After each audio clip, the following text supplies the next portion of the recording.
Hey class, happy Wednesday. Hard to believe we're starting into week 9. Hope you had a good week 8. Assignments just went over, just graded those. If you have any questions, let me know. So I feel like the grading was probably the hardest it's been so far in the class. Gave you a heads up. Several. I would say a decent amount did not have 6 investment objectives. And my video last week clearly stated that you needed to have 6. And so if you did not have 6, you were penalized for that. Out of the 29, well, we have 32 people in the class, only 4 got a 20. I want to give you a couple examples of those. So this was one. They had all 6 and gave examples here of what, more details on their goal. And I thought that was awesome. And then did a nice job. I really liked, it's just easier to read when you have it wrapped on your spreadsheet. A lot of you will just have one line that continues on forever, and that's difficult to read. So I did a really nice job. Here's another one that was nice. This one was one that did not have 2 of the goals, had a good answer, did not receive a 20. Want to make sure that is known. And here's another 20 example. Did a nice job of explaining their goals and how they're going to review and modify. So those are some of the things that you can look at, and if you need to improve on, make sure you're following everything, that it looks like you actually put some thought and research into your goals. You didn't just, and this last week I did call out people that it appears that they didn't spend hardly any time on it. So that's just the way it is. If you're needing to make up points, make sure you're participating in the questions and discussions. Ask some good questions. Share some thoughts. If you just spend a few minutes, it is the easiest 1 to 3 points that you'll earn. There's a lot of you that in the class that have a perfect score in the class right now.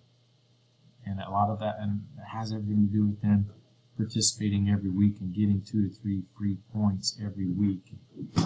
So right now they've added on 20 to 25 points by just participating in the questions and discussions.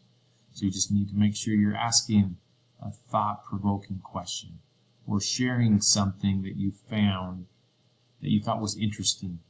It doesn't have to be exactly what we're going over for that specific week. It could be something from a previous week that you were still thinking about and came across this and wanted to share that. Those are things that are going to be able to get you extra points. This week on asset allocation and diversification, there's not a ton of things you're going to have to really think about, but this is what we want to go over.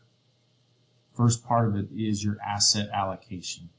What percent are you going to invest in stocks, bonds, money market, other investments? Other investments could be gold and silver.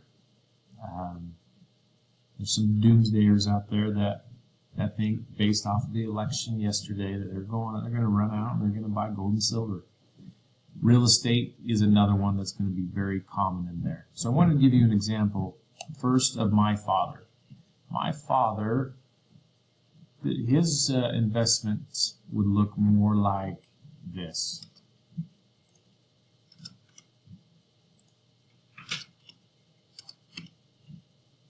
And he's doing almost everything in real estate. He's got rentals in his business, which eventually he will rent out, and and has some in stocks and bonds that he is working on. Excuse me, just stocks. And so that's what it's going to look like. My father-in-law, he has a lot in stocks, and recently he's been buying up real estate like farms and leasing farms out. His is going to look more like that. Very little in bonds and hardly anything in money markets. The reason is bonds are in the toilet, and money markets is garbage right now too. And if you have a keen sense of the stock market or have a keen sense of real estate, you're not going to want to participate in bonds or money markets right now because you can earn more money elsewhere. So that's an example or some things to think about there. Down here, the second part, how often will you reassess your asset allocation? Let me know. Some of you guys said on the last week, your investment objectives, you're going to review it every week. I think that is something that you will not do. My guess is you're not going to really sit down and reevaluate every week. So asset allocation, my recommendation is you're going to do quarterly, semi-annually, or annually. And based off of your asset allocation with your investments or your 401ks, you're going to most likely going to get a quarterly statement on those accounts. The method you're going to use.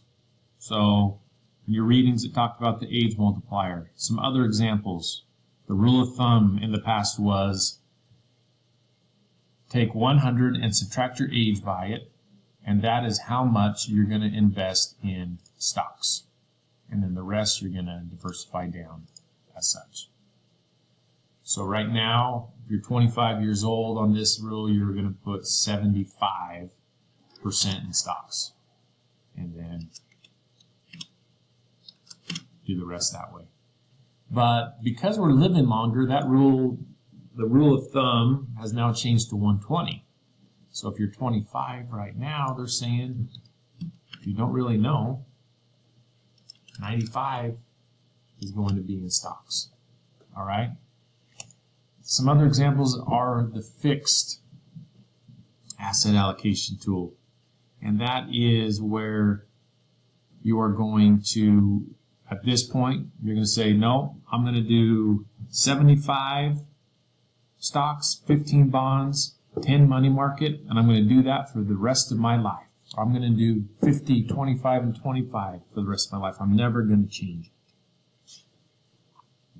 I don't like that one, but there's some people that just want to keep things simple and keep things the same.